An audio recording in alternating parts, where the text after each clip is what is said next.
Phone তুলুন আর জানান আপনাদের গল্প। আমি ততক্ষণে বাজাই সেই গান, যেই গানে আমার বুকের ভেতরটা হুহু করে ওঠে।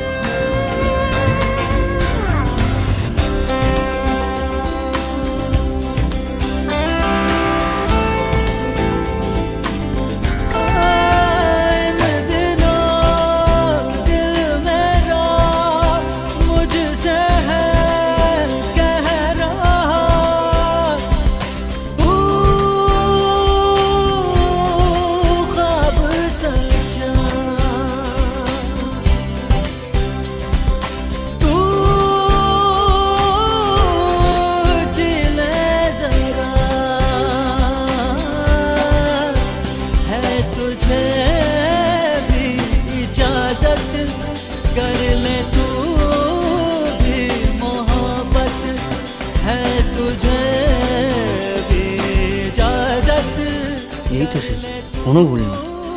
ঠাকুর, তুমি আমার ডাক শুনেছ, তুমিও তাই চাও যা আমিও চাই।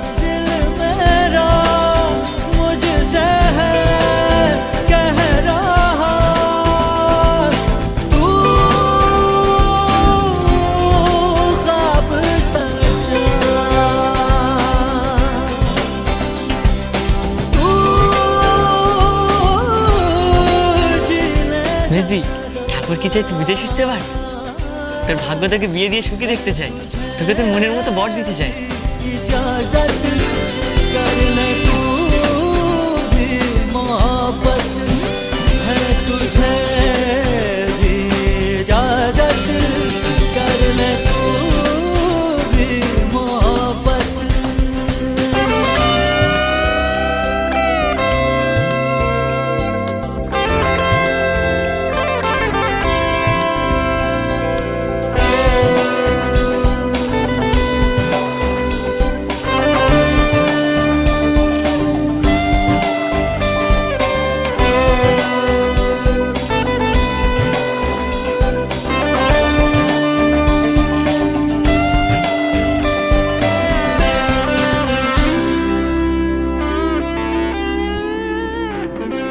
এখানে এতগুলো মেয়ে রয়েছে, এদের মধ্যে যদি কেউ সন্ধ্যা হয় বুঝবো কি করে?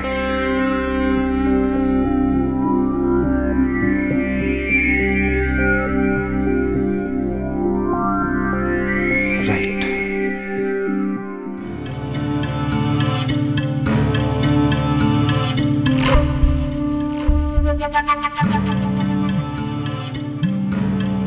মেজদি, তোর ফোন বাজছে।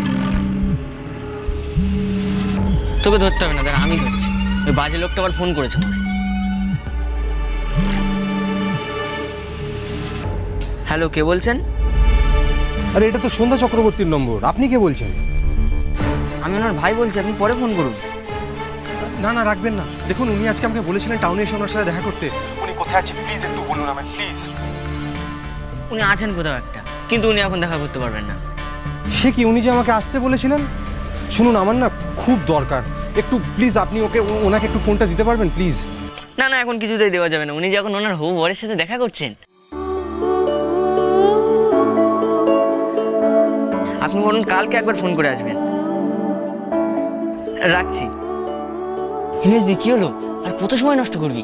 যা গিয়ে বল। কিন্তু আমি কি কথা বলবো? আমার তো কিছু বলার নেই। আরে যা খুশি গিয়ে বল না, অন্তত আলাপটুকু তো কর।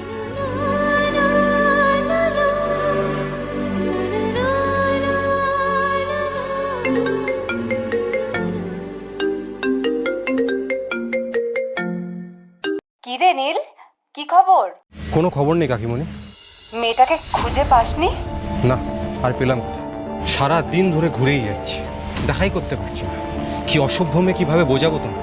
ধান ছড়া অবধি গেলাম, বললো টাউনে যাবে, সেখানে অবধি এলাম, এখানেও দেখতে পাচ্ছি না ওকে। আর সারা গৌরনগর খুঁজেও তাকে ধরতে পারলাম না। ফোন ধরছিল না তার উপরে এত। আর তারপর যখন ফোনটা ধরলো, অন্য একজন ফোন ধরলো। ফোন ধরার পর বলছে সে নাকি নিজের হবু বরের সাথে দেখা করতে গেছে। আর এই কারণেই নাকি ও আমার সাথে আছে, কথা বলতে পারবে না।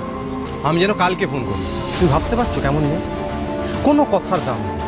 আমি আজ রাত্রে মাকে ছাড়াবো কি করে? দেখ, অযথা আর তাহলে ঘুরে ঘুরে সময় কাটাস না তুই। সাবধানে বাড়ি ফিরে আয় তাড়াতাড়ি। আমি বাড়ি ফিরবো না, আগে মায়ের কাছে যাব, ক্ষমা চাইবো, তারপর আসবো।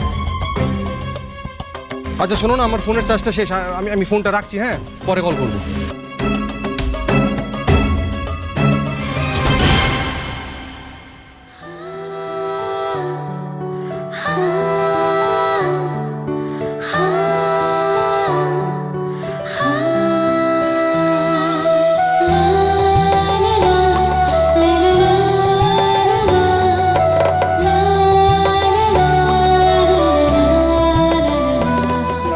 আমার দিকেই আসছেন কেন?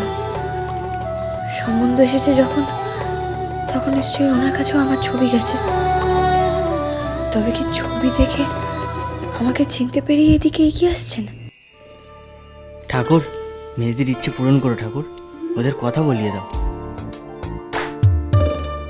মেজদি আসে কিন্তু, এসে গেছে, সামনে এলেই কথা বলবি কিন্তু।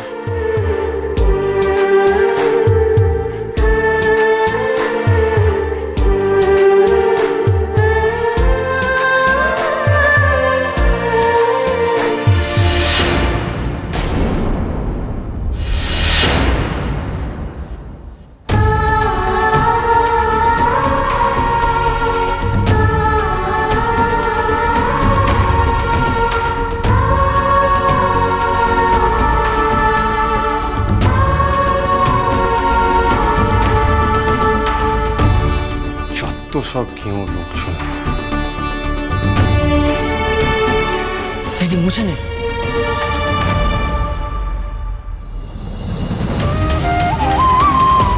আচ্ছা দাদা, এখানে ফোন চার্জ দেওয়ার কিছু ব্যবস্থা আছে? এক্ষুনি তো হবে না দাদা, প্লাগ পয়েন্ট তো সবই আটকা আছে। আচ্ছা, থ্যাঙ্কস। মেজদি কি হলো? চলে যাচ্ছে তো।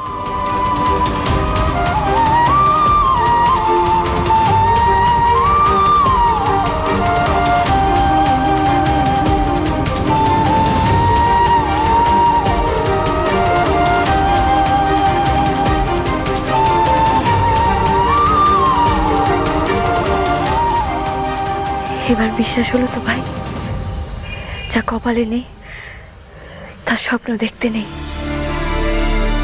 আর কোনোদিনও তুই আমাকে এসব চাইপাস বলে জানাবি না। আমাকে আমার মতোই থাকতে দে ভাই।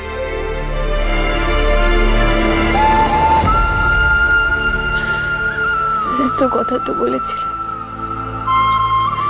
এত মরিয়া ছিল আমার জন্য। একটা গোটা দিন কেটে গেল, কই একবারও যোগাযোগ করলে না তো।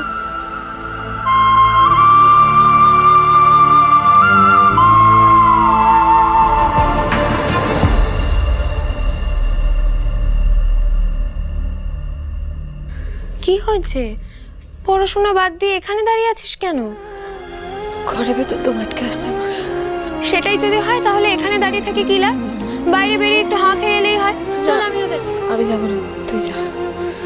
কেন যাবি না কেন? তুই তো বললি পড়াশোনা নষ্ট হচ্ছে, ঠিকই তো বলেছিস, সামনে পরীক্ষা। চল ঘরে চল, আমার জন্য নিজের পড়ার সময়টা নষ্ট করিস না, চল। দাঁড়া তো, সত্যি করে বল তো তোর কি হয়েছে?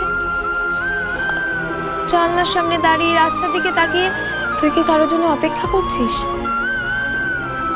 সেটা নিশ্চয়ই মোবাইলের জন্য নয়, কারণ মোবাইল তো তোর কাছে আর হেঁটে হেঁটে চলে আসবে না। সুতরাং অপেক্ষা করা, চোখে জল ফেলা কোনোটাই যে মোবাইলের জন্য নয়, এইটুকুনি বোঝার মতো বুদ্ধি কিন্তু আমার আছে তারা।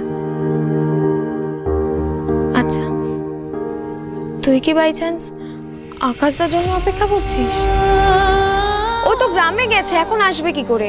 আগের বারও তো এসেছিল, সকালে গ্রামে গিয়ে বিকেলে তো এসেছিল আমাকে পড়াতে। আসবে এই জন্য চোখের জল। আরে আগের বার এসেছিল বলে যে বারবার আসবে তার কি মানে? তুই তো বড় অবুঝ, হয়তো কোনো কাজে আটকে গেছে। আচ্ছা দাঁড়া, আমি দেখছি।